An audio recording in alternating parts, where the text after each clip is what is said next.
നമസ്കാരം. കലാകൗമുദി ഓൺലൈനിലേക്ക് സ്വാഗതം. ശബരിമല തന്ത്രി കണ്ഠരര് രാജീവര് ഇപ്പോൾ ജയിലിലാണ്. സ്വർണ്ണപ്പാളി മോഷണത്തിൽ അല്ലെങ്കിൽ സ്വർണ്ണപ്പാളി വിവാദത്തിൽ തന്ത്രി അറസ്റ്റിലായതോടെ ആ കേസിന് പുതിയൊരു മാനം കൈവന്നിരിക്കുകയാണ്. ഹൈക്കോടതിയുടെ നിർദ്ദേശപ്രകാരം രൂപീകരിച്ച പ്രത്യേക അന്വേഷണ സംഘമാണ് കേസ് കൈകാര്യം ചെയ്യുന്നത്.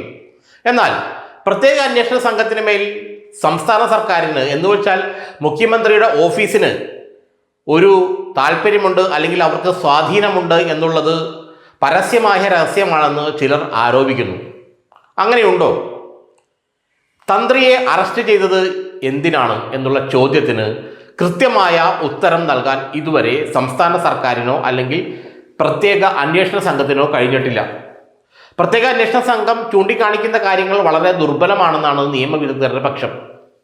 കാരണം തന്ത്രി ദേവന്റെ അനുജ്ഞ നൽകിയില്ല, അല്ലെങ്കിൽ അനുജ്ഞ കൊടുത്തതിൽ തെറ്റുണ്ട് എന്നുള്ള ഒരു മിത്തിക്കലായിട്ടുള്ള എന്ന് വെച്ചാൽ ആചാരവുമായി ബന്ധപ്പെട്ട് കിടക്കുന്ന ചില കാര്യങ്ങളിലാണ് തന്ത്രി വീഴ്ച വരുത്തിയെന്ന് SIT ആരോപിക്കുന്നത്.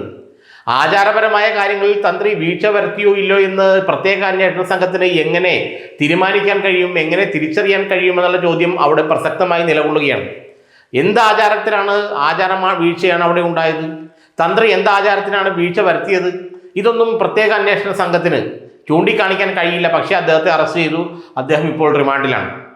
എന്നാൽ ഇതിൽ ഒരു മറുവശമുണ്ട്. തന്ത്രിയെ അറസ്റ്റ് ചെയ്താൽ അതിൻ്റെ ക്രെഡിറ്റ് സംസ്ഥാന സർക്കാരിന് ലഭിക്കുമെന്ന് ആരോ പറഞ്ഞു പരത്തി.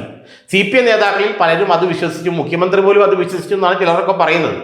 ഏതായാലും തന്ത്രിയെ അറസ്റ്റ് ചെയ്തതുകൊണ്ട് വലിയൊരു പ്രശ്നമുണ്ടാകും, അല്ലെങ്കിൽ വിശ്വാസികൾക്കിടയിൽ മുറുമുറുപ്പുണ്ടാകും എന്നൊക്കെയുള്ളൊരു പ്രതീക്ഷ സർക്കാരിനുണ്ടായിരുന്നു. അങ്ങനെ വരുമ്പോൾ തന്ത്രിയെ അറസ്റ്റ് ചെയ്തു, പിന്നെ എന്താണ് പ്രശ്നം? ഞങ്ങൾ അത്രയും മുന്നോട്ട് പോയില്ലേ പ്രത്യേക അന്വേഷണ സംഘം എന്നൊക്കെ പറഞ്ഞ് പിടിച്ചു നിൽക്കാമെന്നാണ് അത്രേ സംസ്ഥാന സർക്കാർ വിചാരിച്ചത്. എന്നാൽ ഇപ്പോൾ നേരെ തിരിച്ച് വരുന്ന ഘട്ടമാണ്, അല്ലെങ്കിൽ ഇതെല്ലാം നേരെ തിരിച്ചു വരുന്ന കാഴ്ചയാണ് കാണുന്നത്. തന്ത്രിയെ അറസ്റ്റ് ചെയ്തിട്ട് കേരളത്തിൽ ഒരാളും ശബ്ദിച്ചില്ല, ഒരു എതിർ പ്രചരണം പോലും ഉണ്ടായില്ല. എന്ന് വെച്ചാൽ തന്ത്രിയെ അറസ്റ്റ് ചെയ്തതും പത്മകുമാറിനെ അറസ്റ്റ് ചെയ്തതും വാസുവിനെ അറസ്റ്റ് ചെയ്തതും എല്ലാം വിശ്വാസികൾക്ക് ഒരുപോലെയാണ്. കാരണം തന്ത്രിയെ അറസ്റ്റ് ചെയ്തു എന്ന് വെച്ചിട്ട് അത് പ്രത്യേക അന്വേഷണ സംഘത്തിനോ സർക്കാരിനോ പ്രത്യേകിച്ച് മേന്മയൊന്നും അതുവഴി ഉണ്ടാകില്ല. ഇത് മനസ്സിലാക്കാൻ സംസ്ഥാന സർക്കാരിന് കഴിഞ്ഞില്ല. അതുകൊണ്ട് തന്നെയാണ് തന്ത്രിയുടെ അറസ്റ്റിലേക്ക് നീങ്ങാൻ കാരണം, പ്രത്യേക അന്വേഷണ സംഘം നീങ്ങാൻ കാരണം മുഖ്യമന്ത്രിയുടെ ഓഫീസിൻ്റെ ഇടപെടലാണെന്നൊക്കെ ചില നേതാക്കൾ BJP-കാരടക്കം ആരോപിക്കുന്നുണ്ടെങ്കിലും അങ്ങനെ ഇടപെടലുണ്ടെങ്കിൽ ആ ഇടപെടൽ പാളിപ്പോയി എന്നാണ് ഇപ്പോൾ പറയുന്നത്. കാരണം തന്ത്രിയെ അറസ്റ്റ് ചെയ്തുകൊണ്ട് പ്രത്യേകിച്ചൊരു നേട്ടവും ഉണ്ടായിട്ടില്ല ഇതുവരെ. തന്ത്രിയെ അറസ്റ്റ് ചെയ്യേണ്ട എന്ന് പറഞ്ഞ് ആരും തെരുവിലിറങ്ങിയില്ല, അല്ലെങ്കിൽ തന്ത്രിയെ സംരക്ഷിക്കണം, തന്ത്രിയെ കേസിൽ കൊടുക്കാനാണ് ശ്രമിച്ചത് എന്നൊന്നും പറഞ്ഞ് ആരും തെരുവിലിറങ്ങാൻ തയ്യാറായില്ല. അങ്ങനെ ആരെങ്കിലുമൊക്കെ തെരുവിലിറങ്ങുമെന്ന് സർക്കാർ പ്രതീക്ഷിക്കുകയും ഇത് വേറെ രീതിയിലേക്ക് തിരിഞ്ഞു പോകുകയും ചെയ്യുമെന്നൊക്കെ അവർ പ്രതീക്ഷിച്ചിരുന്നെന്നാണ് നമുക്ക് അറിയാൻ കഴിയുന്നത്. പക്ഷെ ഇതൊന്നും അവിടെ സംഭവിച്ചില്ല. തന്ത്രി അറസ്റ്റ് ചെയ്ത് ജയിലിലായി, പത്മകുമാർ അറസ്റ്റ് ചെയ്ത് ജയിലിലായി.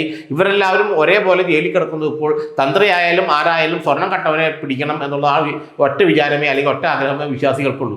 അതുകൊണ്ട് തന്ത്രിയെ അറസ്റ്റ് ചെയ്തു എന്നുള്ളത് മഹാകാര്യമാക്കി പ്രചരിപ്പിക്കാനുള്ളൊരു നീക്കമൊക്കെ ഇപ്പോൾ തൽക്കാലം പൊളിഞ്ഞു പോയിരിക്കുകയാണ്.